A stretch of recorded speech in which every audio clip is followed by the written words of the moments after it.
Middle school. Yeah, these days sucked. Everyone acted like they knew what they were doing when they did it, and the school was filled with a bunch of weird fucking people. Anyway, hope you're excited for it because I was. It was probably the most traumatic experiences of my life. But with experience comes wisdom, and I'll share some of that with you today. But before I do that, please consider subscribing. It's literally one click and it helps out a ton. Besides, you can always change your mind later. Oh, and also, not everything I have written down is in this video, so if you want a part 2, just let me know. Number 1, do not get a locker. We're going to start out simple with this one. I know that all media that middle school is portrayed in, the main character always has a locker. Thing is, though, it's not worth it. I mean, I swear, every time I would put something in my locker, it would be gone by the next time I came back. I'm telling you this right now, that backpacks and lockers are black holes. They'll eat anything important. Number 2, if you can, don't partake in group projects. Most of the time, the teacher will let you do it by yourself, or if you're lucky, with one of the homies. And yes, I know the subject has been milked to death, but it's for good reason. There's always going to be a group that either doesn't do any work at all, or does do work, but it's just a bunch of pictures of Kanye's face. Yeah, you know the one. Then there's the presentation part, which, let's be honest, is probably the worst part about the whole thing. Kids will be up there saying like, yeah, so Ellen Keller was a girl boss because she lived longer than her doctor said she would, or some stupid shit like that. Not trying to be sexist, by the way. I didn't mean it that way, so please don't take it out of context, please.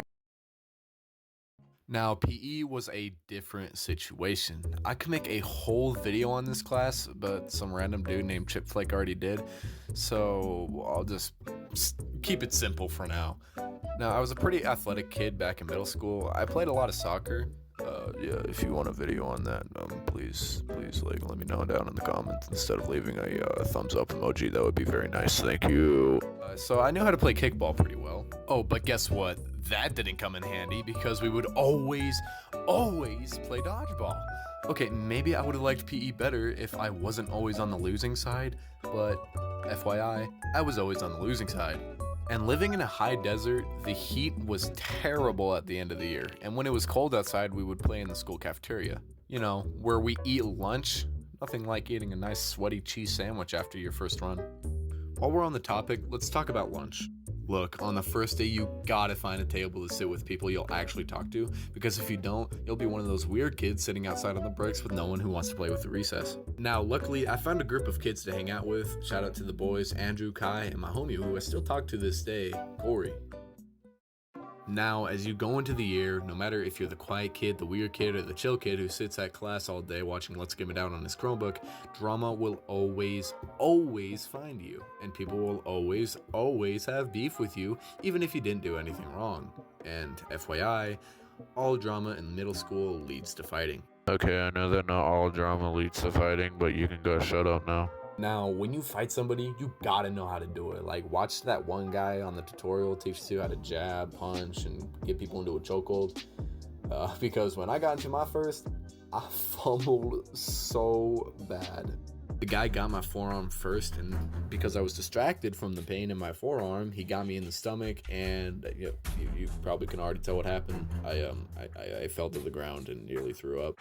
The guy even spit on me, which is like, dude, that's probably one of the worst things that can happen to you after a fight.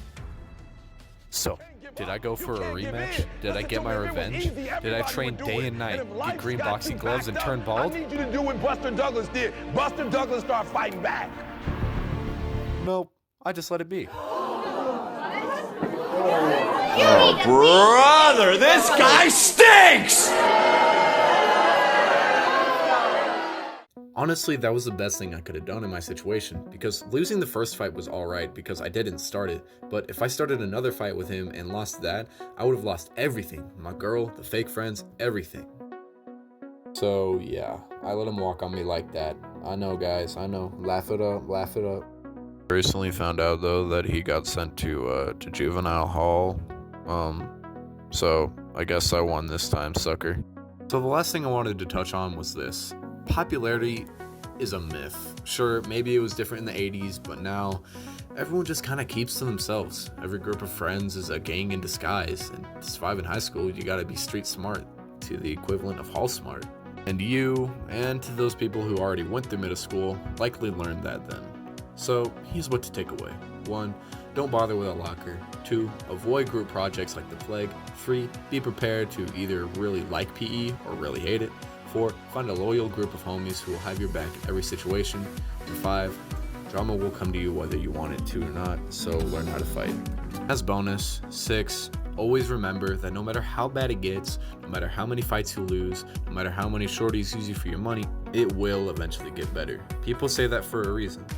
I'm not saying that you have to be this ghetto gangster kid, and I'm not saying that you should be a total weirdo either. You know, just like go with the flow, see what you fit into, and try to figure yourself out while you're in it. Because as Usagi Kenshin once said, those who give up never had a chance.